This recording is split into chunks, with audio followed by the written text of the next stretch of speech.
Sí, vamos con Whites, ¿no? Agencia bien conocida. El tema amor en tiempos revueltos, transformación digital para enamorar al nuevo consumidor. Ya es tuyo el micrófono. Gracias, gracias. Me ha tocado ser el último, o sea que intentaré, no sé, hacerlo animado, hacer algún chiste, algo para que estéis ahí contentos. ¿Estáis muy saturados ya, muy cansados o qué? Javier hablaba de los cócteles, yo creo que igual nos puedes traer unos cócteles de esos tan buenos que hablabas, ¿no? Bueno, yo trabajo en Tribal.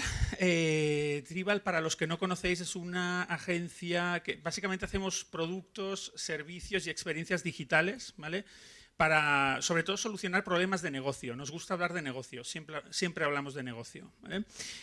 Trabajamos en proyectos de transformación digital con clientes como BVA o Iberdrola, etc. Para los que no me conozcáis a mí, que seguramente también sois la mayoría, yo me acabo de mudar desde Miami. Yo he estado los últimos años viviendo en Miami y bueno, o sea, es mi primera vez en este evento, muy, muy contento. Una de las cosas que he aprendido en Miami y de lo que me he hecho bastante experto es el tema culebrones. El tema culebrón ahí se lleva mucho, y cuando empezamos a hablar del tema amor, enamoramiento y tal, enseguida di con el tema de esto me suena culebrón, entonces lo puse, ¿no? Ahora en serio, esto que os voy a contar es más bien una historia de desamor, más que de amor, ¿no? Pero bueno, allá vamos. O sea, la metáfora que, más allá de la bromita del culebrón, la metáfora que me encaja muy bien para hablar de la relación actual entre marcas y consumidores es Tinder, ¿no? O sea, tenemos una relación hoy en día muy, muy Tinder, ¿no? Entre marcas y consumidores. Básicamente, yo, tal y como la veo muy basada en la conveniencia, ¿vale? Hay poquito amor, mucho de conveniencia, ¿no? Estás a un clic o a un swipe de distancia de que te manden a paseo, básicamente. Y luego, cuando logras pasar el corte, ¿no? Cuando logras generar ese match, lo que te encuentras básicamente es que, bueno, cada interacción que tengas con la persona cuenta, y también por el camino se te puede caer todo, ¿no? Entonces, si a mí me preguntan entre marca y consumidor cuál es la situación actual, pues yo digo que it's not a match, ¿vale? Brands and people, it's not a match, pero de ninguna manera, ¿vale? O sea, yo creo que de alguna forma vamos tan perdidos que me hace mucha risa que en pleno 2016 estemos siempre hablando de esta cosa de poner el consumidor en el centro. Tenemos que ser customer centric, el consumidor. Yo no sé, creo que esto nuestro siempre ha ido un poco de eso, ¿no? Y eso es fundamental. O sea, ¿desde cuándo no hemos tenido al consumidor en el centro? ¿Qué ha pasado para que de repente eso sea the next big thing, ¿no? El consumidor, obviamente, que tiene que estar en el centro, solo faltaba, ¿no? Y toda esta situación se da básicamente por dos aspectos fundamentales, ¿no? Uno que es muy de fondo, ¿no? Y otro que es más de forma. Nos encontramos que evidentemente el consumidor está cambiando mucho, ya lo hemos visto a lo largo de todo el evento. No solo el consumidor, sino la forma que tenemos de consumir o de relacionarnos con el consumo en general, ¿no? Eso está haciendo que las compañías tradicionales, ¿no? O las legacy business, estén pues allí con la lengua fuera, tratando de ver de qué manera conectan con esa nueva realidad, ¿vale? Eso realmente está generando, obviamente, pues muchas tensiones en esas compañías, ¿no? Y luego, por otro lado, estamos viendo que lo que era la correa de transmisión de estas compañías a la hora de conectar con sus audiencias, que eran los medios, están justamente en medio de del proceso que acabo de nombrar, pero a lo bestia, ¿no? Realmente también actuando muchas veces a la desesperada y en la mayoría de casos dando una experiencia de uso en sus páginas web, sobre todo en el entorno online, bastante pobre, ¿no? Que está generando pues el adblocking, etc. Si a todo esto le añades que han surgido nuevos actores en esa intermediación entre las compañías y las audiencias, ¿no? Que son omnipresentes y omnipotentes, y que además son un poco oscuros, no se rigen por los mismos parámetros que los medios de siempre, pues tienes un cacao enorme aquí montado. O sea, estamos en medio de un follón muy importante, ¿no? Entonces, lo que vemos, o sea, antes hablabais de Netflix, yo también quería hablar un poco de Netflix, ¿no? Estamos viendo, como os decía, que las compañías tradicionales sufren. Hay algún ejemplo de compañía que lo ha hecho muy bien, y que creo que tenemos que ver con calma, ¿no? O sea, Netflix, no nos olvidemos, hace 20 años, 15 años, lo que hacía era mandarte DVDs por correo a casa. Y dijeron, de repente se dieron cuenta que esto de los DVDs no iba a ningún sitio, que se le apegarían, y cambiaron, tuvieron la visión, hicieron una apuesta decididísima y se han convertido en el, digamos, el proveedor de referencia de todo lo que es vídeo en streaming, ¿no? A nivel global, ¿no? Y con un uso de la data y tal, como hemos dicho, pues muy, muy sofisticado, ¿no? Lo interesante es que la división esta de envío de DVDs por correo sigue existiendo. Todavía hay gente ahí en la América rural, votantes de Trump igual, Gaby, pero no sabemos, pero que siguen, digamos, utilizando este tipo de servicios, ¿no? Entonces, bueno, sigue habiendo trabajadores en Netflix que se dedican a enviar los DVDs, ¿no? Es curioso. Luego tenemos otro ejemplo buenísimo que es GE, General Electric, que lo que están haciendo es verdaderamente espectacular. O sea, GE se propone redefinir cómo tiene que ser una compañía industrial en el siglo XXI, ¿no?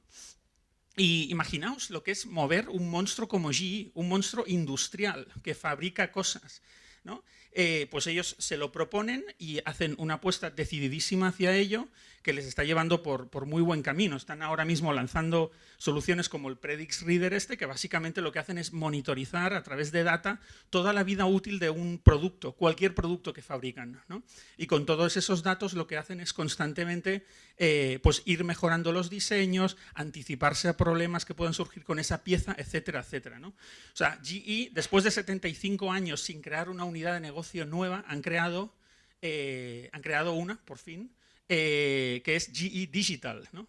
Pero 75 años de inmovilismo de repente están derivando también ahora en una revolución y en una reinvención, como os digo, de lo que es la industria, ¿no? Este gráfico, o sea, todo lo que hemos visto está muy bien y es digamos, pues bueno, peligroso o, como diríamos, retador, challenging, ¿no? Como dirían los americanos, pero lo que viene es muchísimo más potente y acelerado de lo que hemos visto hasta hoy, ¿vale?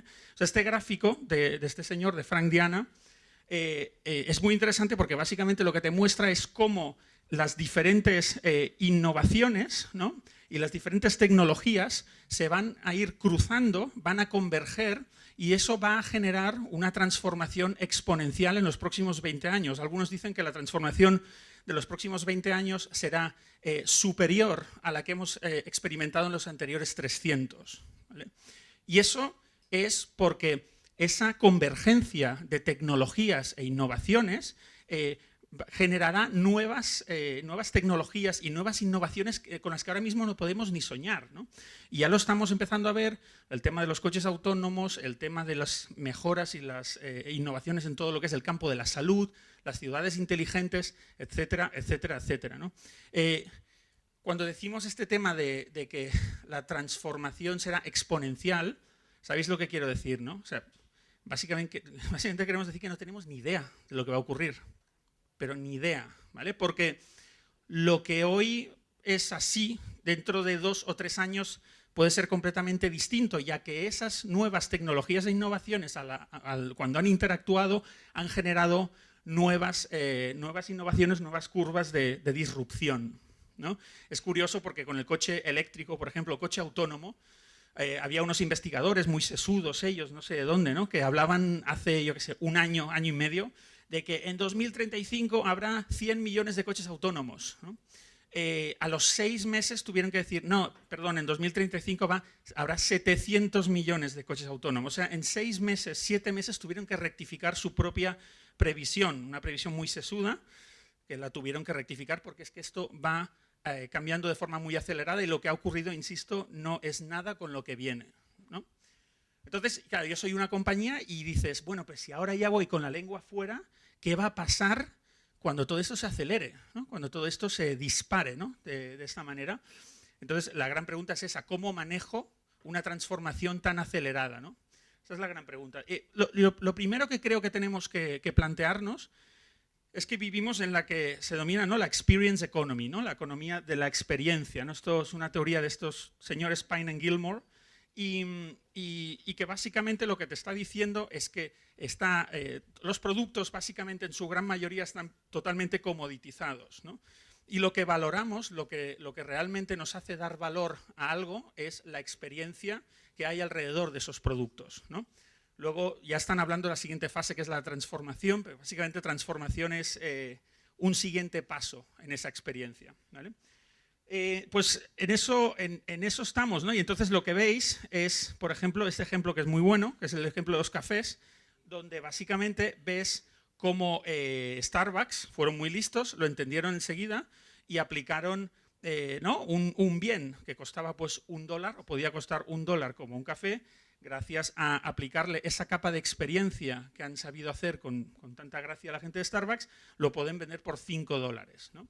Y este creo que es un muy buen ejemplo. Entonces, la situación actual es, evidentemente, buscamos que las experiencias nos satisfagan, que cualquier interacción con cualquier marca sea satisfactoria, ¿vale? Y nos ayude a cubrir una necesidad o a disfrutar de algo, etc., ¿no? Entonces, las expectativas están muy altas actualmente, están muy, muy altas, ¿vale? Y pensad que el rendimiento que tengamos versus esas expectativas son lo que va a generar esa experiencia, ¿no?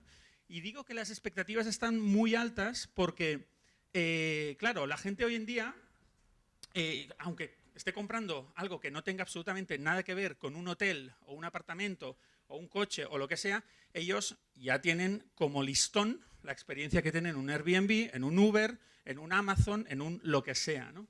Entonces, ese es el estándar de experiencia. Todo lo que no sea llegar allí es generar una experiencia potencialmente negativa, ¿no? Y lo vemos mucho, por ejemplo, con Amazon, que no es el colmo de lo bonito, pero sí que ha conseguido, digamos, reinventar todo lo que es la experiencia a nivel de e-commerce, y ahora todo lo que no sea que nos traigan el paquete en 2 días ya nos parece un atraso monumental, ¿no? Entonces, claro, estamos ante esto, ¿no? Disrupción, tal, economía de la experiencia. O sea, ¿cómo nosotros podemos trabajar para dar respuesta a esto y estar a la altura de las experiencias que nuestros clientes nos están pidiendo, ¿no?